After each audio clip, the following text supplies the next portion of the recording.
BlackRock, the company that controls the world from the shadows. BlackRock has investments in a vast array of companies, including prominent names like Apple, Facebook, Google, Netflix, Disney, Amazon, and Tesla, among many others. The company owns shares in most US banks, as well as the majority of major US media outlets, and even has a hand in the governments of dozens of countries. BlackRock alone accounts for 10% of global transactions. It is valued at $10 trillion and is literally everywhere, with its finger in every pie, yet we know very little about it. So what exactly is BlackRock? To understand the company, you first need to know the man who founded it, Lawrence D. Fink, known as Larry Fink. Born in the early 1950s into a modest family, he was quickly attracted to power and money. He naturally gravitated toward the world of finance. At 23, he got a job as a financial analyst at First Boston Investment Bank. He mastered subprime mortgages like no one else, and at only 31, after generating more than $1 billion, he became the youngest CEO in the company's history. But this relationship with benefits didn't last long. 3 years later, he lost $100 million for his employer. Thanks, goodbye. He was forced to resign, but what doesn't kill you makes you stronger. Fink quickly bounced back by co-founding an investment company that focuses on developing risk management and avoidance services. To put it simply, if you want to invest but don't know how, you entrust your money to BlackRock, which takes care of investing it in the best possible way to bring you maximum profits. The year was 1988. BlackRock, a company specializing in asset management, was born.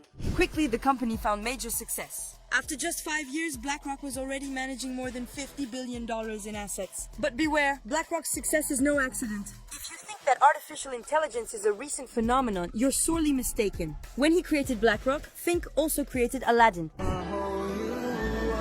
Nothing to do with the guy on the flying carpet. It's actually the famous risk management platform. It uses artificial intelligence to predict fluctuations in the financial market, enabling investments to be made in the safest and most profitable way possible. Today, more than 200 financial institutions around the world use the services of this AI. In financial terms, BlackRock manages more than $20 trillion through this artificial intelligence. Basically, that's just the equivalent of the US GDP. Simple as that. And by owning shares in most American media outlets, BlackRock ensures a certain degree of discretion. We hear very little about it, and the company continues to infiltrate all aspects of the world's economic management without us worrying about it. The problem is that BlackRock goes wherever there is money to invest without necessarily worrying about the consequences. So when the average Joe entrusts his money to BlackRock, he has no say in how it will be invested. He is then, without knowing it, financing arms manufacturers or even totalitarian regimes. It is a shareholder in several companies on the list of those persecuting the Uyghurs, such as Nike, Amazon, Apple, Nintendo,